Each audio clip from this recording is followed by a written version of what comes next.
অন্যদিকে ঘরে বাইরে দুই দিকে কাজ করতে গিয়ে ফার্নিচারে ধুলা ময়লা পড়ে একেবারে 12টা বেজে আছে। আমরা সবার আবদার রাখি, কিন্তু আমাদের আবদার কেউ রাখে না, কারণ আমরা মেয়ে মানুষ। আজকে নিজের হাতে নিজের শখের ফার্নিচার গুলো ধুয়ে মুছে কাভার পরিয়ে একেবারে নতুন বানিয়ে নিব। এর আগে তো অনেক ধরনের কাভার আমরা ব্যবহার করছি, কিন্তু এই কাভারটা সম্পূর্ণ আলাদা। ওয়াফেল হানিকম ফেব্রিক দিয়ে তৈরি, দেখতে যত সুন্দর আর এত বেশি আরামদায়ক। এই শীতের মধ্যে একবার বসলে আরামের জন্য সোফা থেকে আর উঠতেই মন চাবে না। দিনের শুরুটা সুন্দরভাবে করলেও শেষে কিন্তু আমাদের সাথে ঘটে অন্য ঘটনা। আজকে আমার দায়িত্ব ছিল ঘরটা সুন্দর করে ডিপ ক্লিন করে নেব, তাই তো সোফার কাভার পরিয়ে চলে আসছি ডাইনিং এর কাভার পরাতে। এর মানুষ যা চায় তা কখনোই পায় না। আমি একটু গুছিয়ে রাখতে পছন্দ করি, কিন্তু আমার জামাই সবকিছু এলোমেলো করে রাখে। এই কাভার গুলো পরানোর পরে পুরো লুকটাই তো চেঞ্জ হয়ে গেছে চেয়ার টেবিলের। ওয়াফেল হানিকম এই ফেব্রিকটা এত বেশি আরামদায়ক, ধরতেও যে এত বেশি মজা লাগে। আমার তো মন চাইতেছে আজকে সব কাজ বাদ দিয়ে আমি শুধু এখানেই বসে থাকি ফার্নিচার গুলোর সাথে।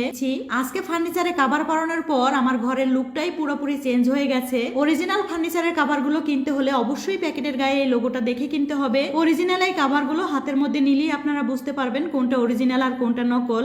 আমি যে পেজ থেকে এই কাভার গুলো নিয়ে থাকি, পেজ লিংক আমার ভিডিওর উপরে দেওয়া থাকবে, আপনারা পছন্দ করে আপনাদের পছন্দ মতো নিতে পারবেন।